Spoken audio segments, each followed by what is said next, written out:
బొమ్మను గీస్తే కుక్కలాగుంది, దగ్గరకొచ్చి కూర్చున్నంది. సర్లే పాపం అని చెయ్యి మీద పెడితే అది బౌబౌ బౌబౌ అంటూ కరిచింది. నన్ను బౌబౌ బౌబౌ అంటూ కరిచింది. నిజంగానండి, కుక్క కరిచింది చూడండి. ఇలాగా ఇలాగా కరిచింది. దీనికి ఒక టీటీ వేయించుకున్నాను, ఒక రేబీస్ వేయించుకున్నాను, ఇంకా 2 డోసులు ఉన్నాయి, వేయించుకోవాలి. చూపించానా? ఏం చేద్దాం, అలా కరుస్తాయి అప్పుడప్పుడు, జాగ్రత్తగా ఉండాలి.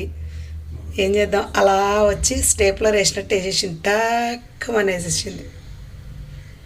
ఇంకా వాపు తగ్గింది ఇప్పుడు. ఇంకా నిన్నైతే కప్పలాగా ఉండింది. ఇది కుక్క కొరకడం నా పరిస్థితి.